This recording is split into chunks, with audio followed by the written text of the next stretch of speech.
It's time to eat. What are you hungry for? Sit down and get ready to consume an abundance of fantasy football knowledge from Ross Tucker and Joe Dolan. Feed me now. I'm starving. On the Fantasy Feast Eatin' Podcast. Yeah, let's eat, baby. It is the Fantasy Feast Eatin' Podcast, and it is presented by fantasypoints.com. Use that code FEAST, all caps. You already know why. So you get to go against me and Joe in our next Best Ball 10 draft. I love Best Ball. Many are calling me the king of Best Ball. And by many, I mean me. I'm Ross Tucker at Ross Tucker NFL. Former NFL offensive lineman, 5 teams, 7 years. Now I got 5 podcasts, including this bad boy with my guy, Joe Dolan from fantasypoints.com. Make sure you're checking out Joe on social media. He's at FG_Dolan. I've said it before. Some of you maybe didn't hear, you didn't care. We're on YouTube now, baby. You can watch us. You can see what Joe wears. Joe usually is dressed up in all kinds of fantasy points, hats, and T-shirts. He's a pure shill for his new business, and gosh darn it, I respect the crap out of it. That's exactly what you should be doing in life if you have a public platform and you're trying to start a new business from scratch. So God bless you, Joe, for doing that every week. I'm at Ross Tucker NFL, Twitter, Instagram, Facebook, but really you should be following at Ross Tucker Pod on Twitter and Instagram right now, because our intern Casey, she's taken us from like a 2 to a 9 on social media and on our YouTube page. Even just like from the different shows, the Ross Tucker Football Podcast with Greg Cosell yesterday, or Even Money Podcast, where we got a very surprise NFL MVP bet yesterday. You can check out the social media clips from all of those shows on our YouTube page, youtube.com/Ross Tucker NFL. One of our lists, our playlist there, is just the highlights, just the social clips. So you can check out, see what we look like, and see some of the best parts of the other shows that maybe you don't listen to on a regular basis. And maybe you're not a social media person. So maybe you just want to go to youtube.com/Ross Tucker NFL. Very excited for today's guest. We'll get to him in a couple minutes. Brad Ziegler, long-time Major League Baseball pitcher, who is evidently a fantasy football rock star. His Twitter is at Brad Ziegler. It literally says, my bench, like the alligator, greater than your starters for fantasy football.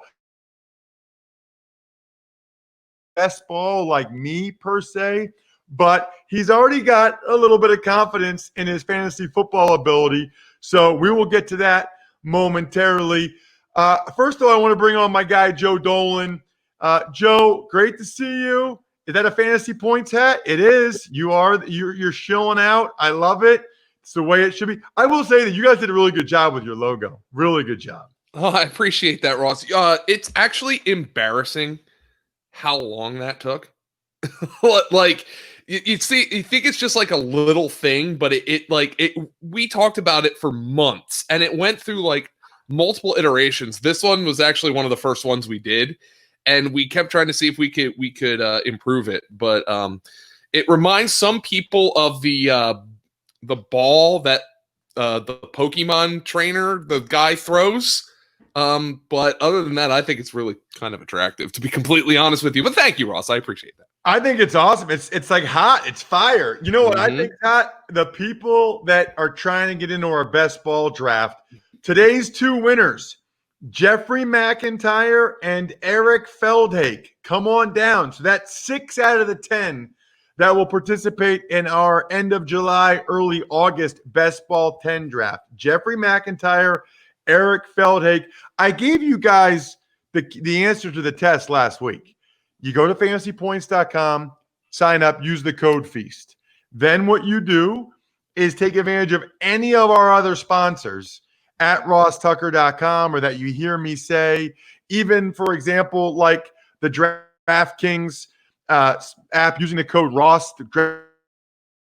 I think Ross is having a little bit of a little bit of a connection problem here. He was so excited about fantasypoints.com that his internet blew up. So I think I'm going to take it from here, and I'm going to introduce Brad Ziegler, former MLB pitcher, current fantasy football expert. He's been into fantasy for a long ass time. Brad, you and I, we got together at John Hanson's house talking fantasy. You and Tom Candiotti one night. We had a blast. Since then, we've been in touch consistently. Glad to bring you on. How you doing? Ross is out in the clouds somewhere. So I guess you and I are going to have to take this. That's fine. I totally understand. When I've seen the content on fantasypoints.com, I totally understand why it would mess the internet up. Like I'm amazing your servers haven't shut down yet because there should be a massive amount of traffic there. But no, I appreciate you having me on. It's a lot of fun, and I love doing fantasy football. People always ask me why fantasy football. You play baseball for so long, and I always said, from a baseball perspective, if you play fantasy baseball while you're a player, it's considered gambling on the sport. They can ban you for life. So, but you can play fantasy football, you can play basketball, whatever.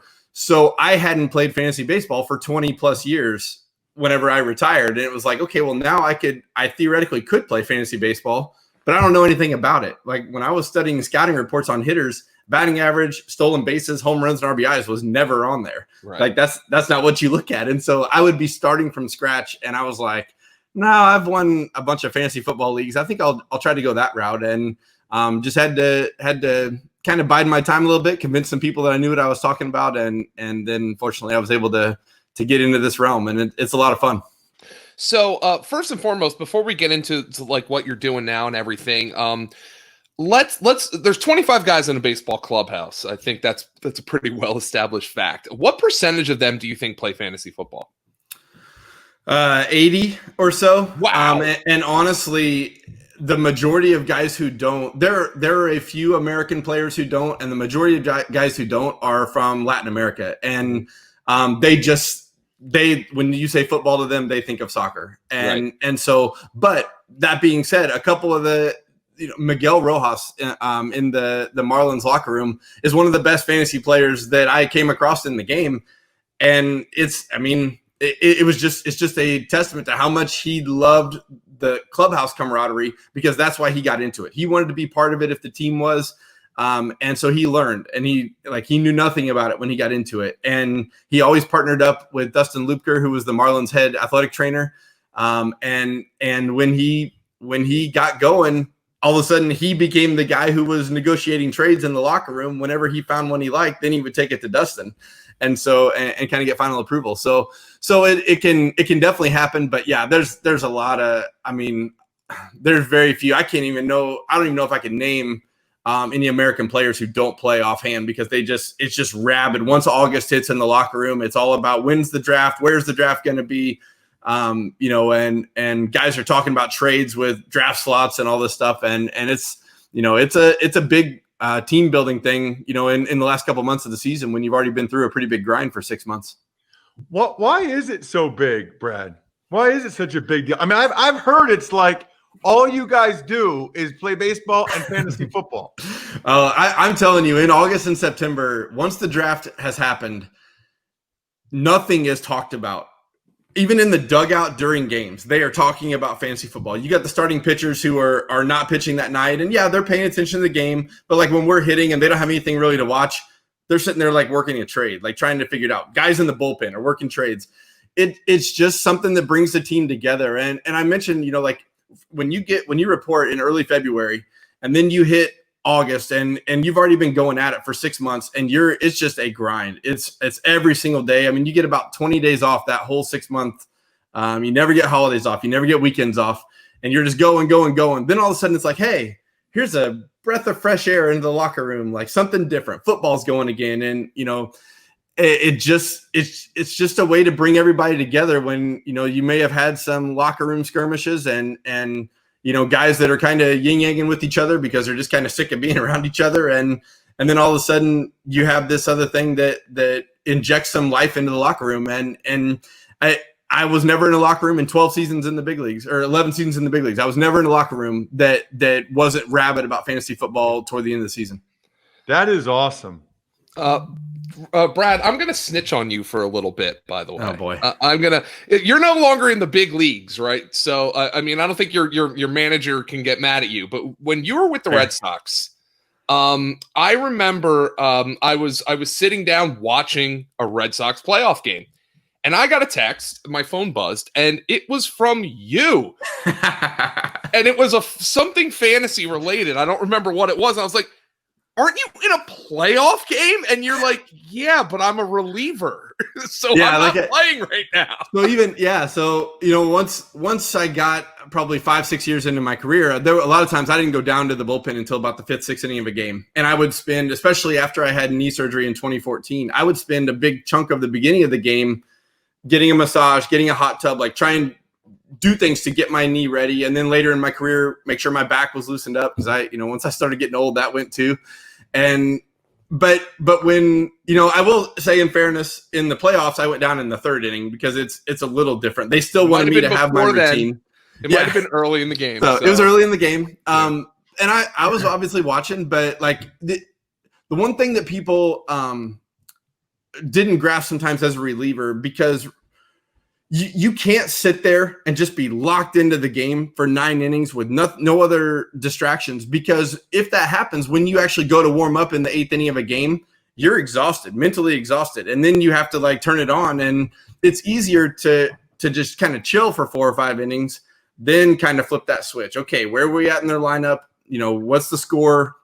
If it's looking like a game I might be warming up to go pitch in, what's the area of the lineup where they might go to use me? They like to use me. I was a submariner, so they use me against a lot of right-handed hitters. So I tried not to pay a whole lot of attention to the game early in the game, because it allowed me to be more focused later in the game. And I don't know, maybe I've got a little form of ADD and needed to do something to take my mind off of it for a while. But yeah, that's probably fair. It wouldn't surprise me if I did that multiple times. Like 4th, 5th inning of a game, shoot Joe or Tom a text and be like, hey guys, what do you think about this trade? And I'm much more into the dynasty side of fantasy, and they helped me a whole lot with the seasonal side. And so, because that's, year to year is a lot tougher to predict than the long term. Like I feel like I've got a pretty good handle on what players are good and who I want on my roster. But when I'm talking about weekly matchups and, rest of season schedule, these guys are way better at it than I am. So, Brad, I got a couple of questions for you about baseball. I just have to ask before we get back into the fantasy football stuff. You mentioned the submarine guy, submarine delivery. So I'm always fascinated by those dudes. And people that don't know, that's you throw it like below your waist. Number one, how does that even happen? How do you start that? And secondly, you mentioned a bunch of injuries, but you didn't mention your arm. All right. So when I got to AAA as an overhand pitcher, but even when I was an overhand pitcher, I still would kind of drop down occasionally and just, whip a slider, sidearm, something like that.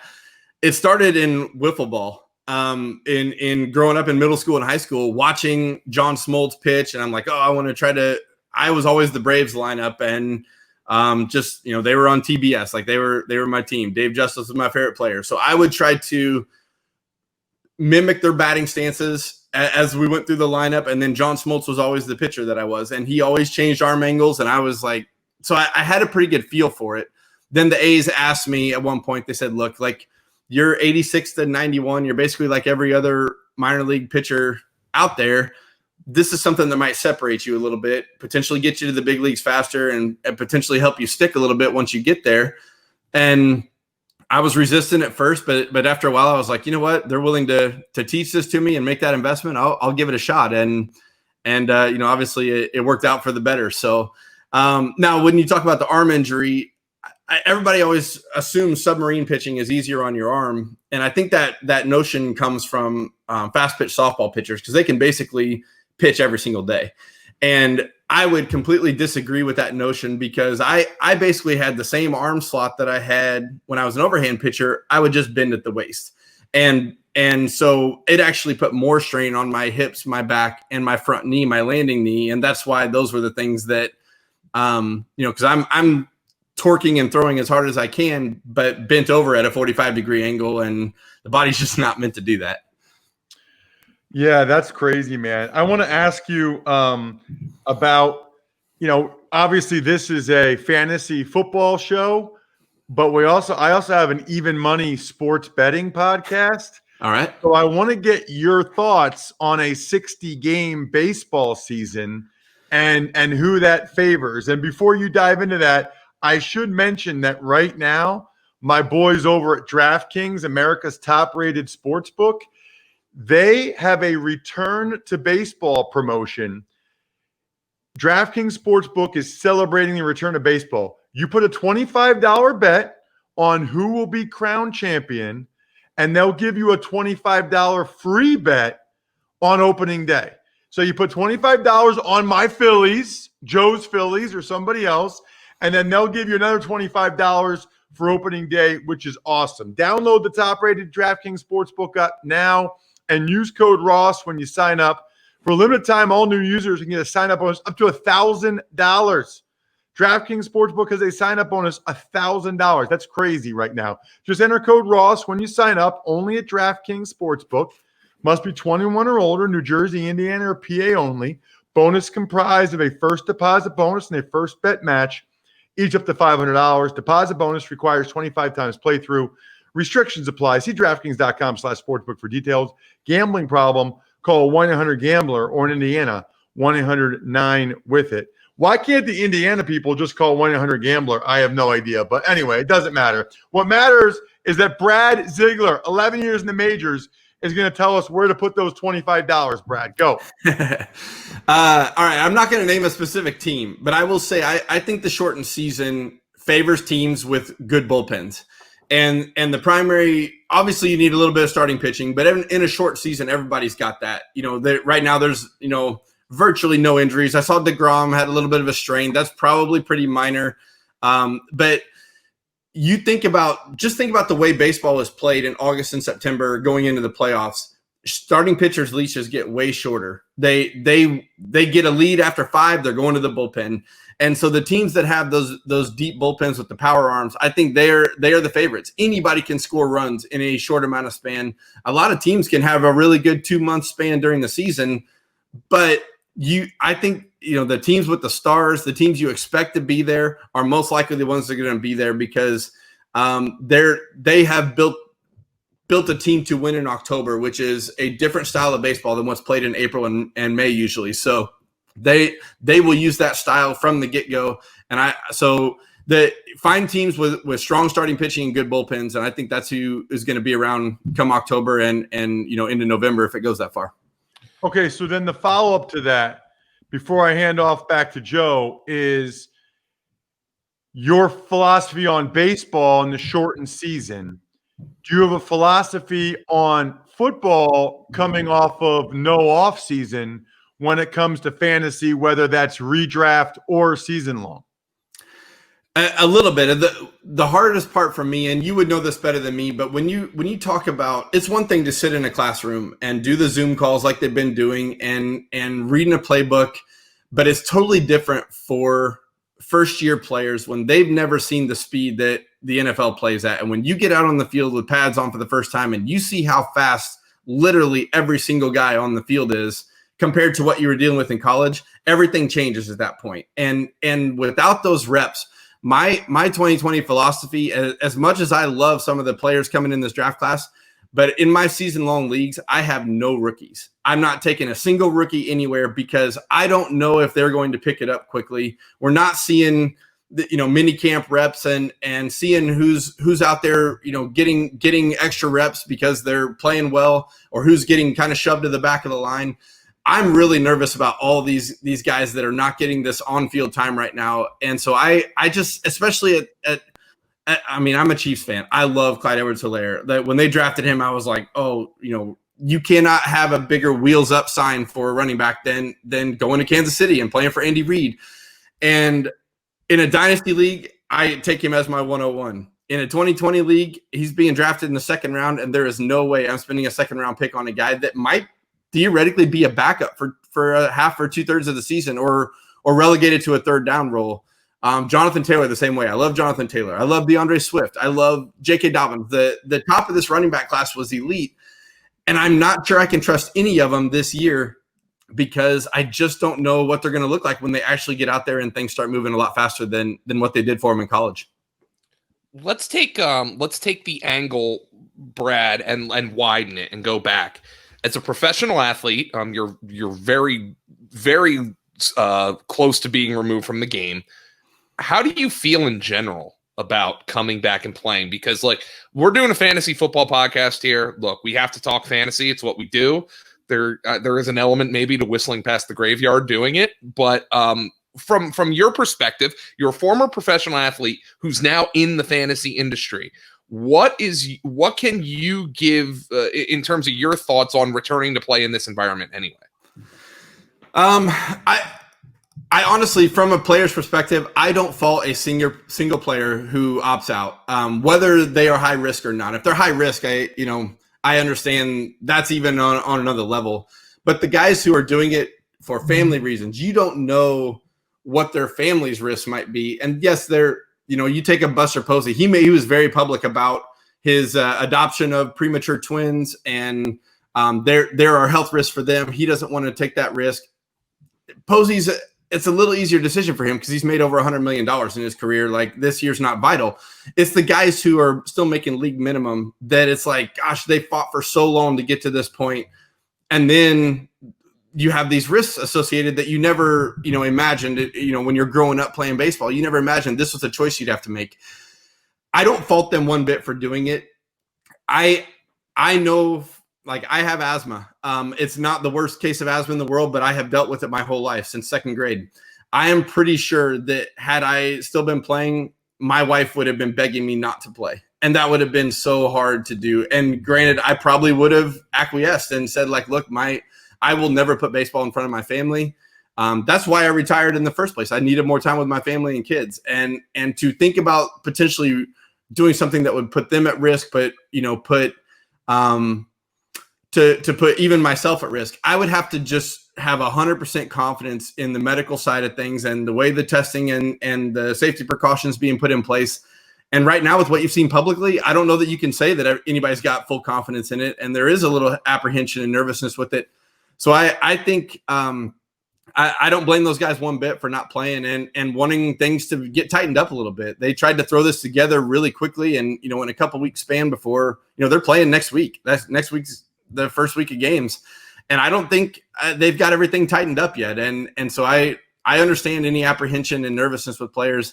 But hopefully they can get going. And once they get going, I think it'll kind of settle in a little bit. And people are craving sports right now. There will be people watching baseball games who are not baseball fans just because it's some kind of live sports that's not in Korea where it's, going on in the middle of the night and you have to stay up at 3 a.m. to watch games. They're going to want to watch it in prime time like they normally do, or day games in Chicago. And it's going to be pretty soon. You're going to get used to the fact that there's no fans there. They're piping in crowd noise. And that's just the nature of the game in 2020. Speaking, by the way, of making sure things are tightened up, I don't know if you guys are familiar with ExpressVPN. It's a virtual private network. So like if you're traveling or whatever, I'm just telling you right now, first of all, it's awesome because your internet service provider right now can see every website you go to. I know some of the websites you go to, Joe. With this ExpressVPN, they can't see it. They can't see what websites you go to. Plus, you can change your virtual private network wherever you want it to be, which might help in terms of watching Netflix or Disney Plus or maybe even some sports. Protect your online activity today with the VPN rated #1 by CNET and Wired. Visit my exclusive link, expressvpn.com/feast. You get an extra 3 months free on a 1-year package. That's expressvpn.com/feast. expressvpn.com/feast to learn more. I always get a little nervous when they want you to spell out a word like express. Like, are you sure you want somebody to be your customer if they can't spell express? But that's a whole other story for another day. You're a huge Chiefs fan, Brad. We were talking before the show started.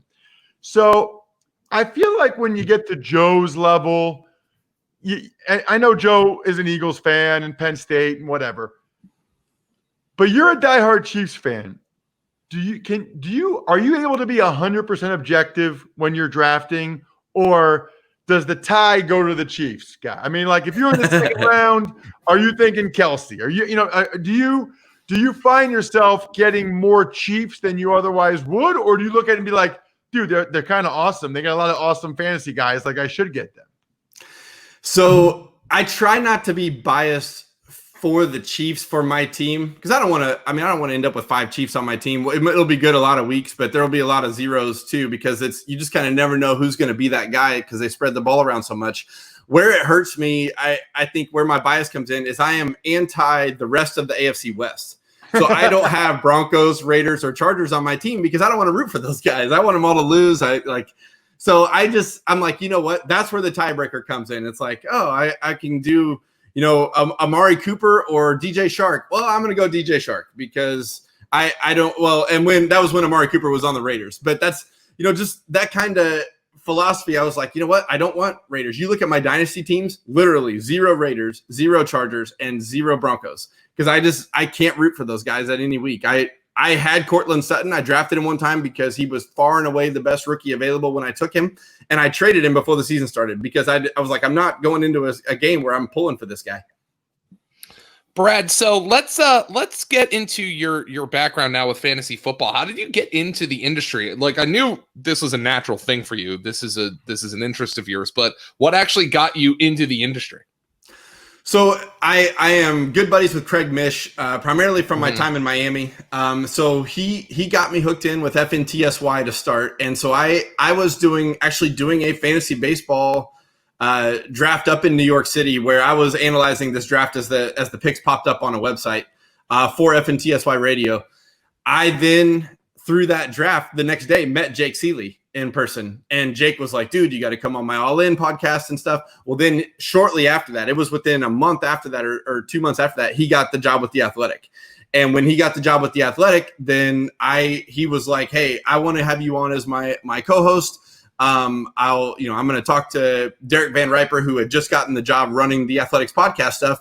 He through their conversations, Jake convinced them to hire me, and here I am 2 years later, still doing it. I think that time is about run its course. It sounds like, but in the short term, like I've really enjoyed it, and I'm looking for the next thing, and it's been a lot of fun. Like there's a lot of changes going on everywhere economically right now. It's been kind of a crazy time in the world, and so I totally understand decisions that they've made, and I'm Jake was never pushing me away. Jake still wants to have me on the All In podcast. So, we've had a good relationship, and, honestly, John Hansen had me on a whole lot on his XM show. And so there's just been enough exposure here and there to where I feel like I at least have a name that people have heard of beyond baseball and have proven that I at least, have a semblance of knowing what I'm talking about with fantasy football. Well, let's be the judge of that here, Brad. Give me one thing that you feel really passionate about for this season. Can be a player, can be a team other than the Chiefs, but that is kind of contrary to maybe what you're hearing elsewhere. Someone that you're really high on, or a team you're really high on that others aren't, or vice versa. Okay, so I'll give you a guy who's like a 4th, 5th, 6th round. I mentioned him earlier, but I think he has a shot to be a legit top 5 or 6 receiver this year, and that's DJ Shark. I think he has all the tools. He exploded last year in a quarterback mess. They lost Nick Foles in the middle of week 1. They tried to bring Foles back after his collarbone thing. Then they went back to Minshew, and Minshew wasn't great. He was decent, but he wasn't great. And Shark still put up a big year. I think he looks, when I watch him play, and I realize this is a massive comparison, but he looks like Randy Moss to me. And I don't know that he can go in and dominate cornerbacks the way Moss did, but I could see him putting up a 1,300, 1,400 yard season with double-digit touchdowns and creeping into that top 5 or 6 in the wide receiver realm. The late round guy that literally he's going almost undrafted. I got him in like the 19th round of the Scott Fish Bowl that I think could end up having a really solid like wide receiver 3 years, Mohamed Sanu. And he was hurt almost his whole time after he got traded over to New England last year. he had the one really big game, a second week there. He had like 13 catches and went off. Well, now Cam Newton's there, and whether it's Cam Newton or Jarrett Stidham, they're going to need a reliable pass catcher. Edelman is got the slot man, but outside, I think Sanu is going to actually end up with I could see him having like a 75, 80 catch year. And just because there's not really a whole lot of competition there, I'm not a N'Keal Harry fan for this year, and I don't see there's not a whole lot there in the running game that scares me with taking a lot of looks away. I think they're going to be playing from behind a lot more than they have the last 20 years. So I think there's a decent chance that Sanu ends up with a lot of high volume catches, and he's a guy I'm grabbing in the last round of almost every draft. I literally just drafted Mohamed Sanu in the Scott Fish Bowl. So I got him. What round did you get him in? Let me look here and see. I've got Sanu in the 16th round at the 16-17 turn.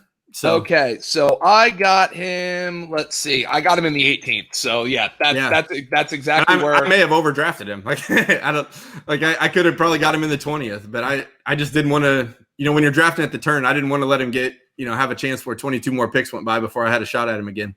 Well, the thing about Cam Newton is he raises the ceiling for that entire offense. So I've now become the Patriots are one of those teams. Every year you have a team. And not to say you ignore a team, but every year there's 2 or 3 teams you just don't want to draft anybody. And the Patriots were one of those teams for me until they signed Cam. And now I look at my Scott Fish Bowl roster, Brad, and I ended up with James White, Damian Harris, and Mohamed Sanu on that team. Damian Harris, by the way, has been one of my favorite picks in the late rounds. Sony Michel coming off an injury. They could run the ball a ton. Don't think that'll change with Cam at quarterback. As a matter of fact, they might run it more with him. So they're a team that I just I've started drafting more. I don't know what your feelings are on the Patriots, but I think it's probably worth talking about right now. Yeah, and I definitely think all their guys have moved up in my ranking since he went there, just because of there's just a massive amount of upside there. I mean, we haven't seen him play in a year, so we hope he's healthy. I think they're fully confident he's healthy, or they wouldn't have signed him. But at the same time, it has to be better than the unknown of Jarrett Stidham, where we at least have a feeling Cam can make plays that other quarterbacks can't. And he always has, because he's bigger and faster than most other quarterbacks, and he's really hard to game plan against. And so I think you're right. I think you elevate all the Patriots a little bit, and if they go and trade for OJ Howard or David Njoku or somebody along those lines where they actually get a legit tight end in there too, then even more so, because he's favored the tight end a whole lot in his career when he had a good one. You got to check him out on Twitter. I'm telling you, first of all, awesome guy. Second of all, I love the submarine delivery there. I just think it's awesome. Thirdly, I think it's cool. I got to be honest with you. I love that baseball players love fantasy football so much. I joke, Brad, that I'm not a big baseball guy, but I like sitting in the stands with a hot dog and a beer and having something to watch when you guys are out there. So I'm into that. Check him out on Twitter at Brad Ziegler. This guy is about to be a big name in fantasy football analysis. I'll take him over Joe right now. I'll say that much right now. Love it. Brad, thank you so much for coming on the show. Really appreciate it. My pleasure. Thanks for having me on, Ross and Joe. It's good to see you all again. Yep, you can see what Brad looks like in this whole interview on our YouTube page, youtube.com/Ross Tucker NFL. Make sure you check out Greg Cosell, the fantasy point star yesterday on the Ross Tucker Football Podcast, and Andrew Brandt with all of the franchise tag deadline stuff tomorrow. Other than that, I am stuffed. We're finished. Thanks for listening to the Fantasy Feast podcast. Make sure to also subscribe to the Ross Tucker Football Podcast, Even Money, Business of Sports, and the College Draft. All available at Apple Podcasts, rosstucker.com, or wherever podcasts can be found.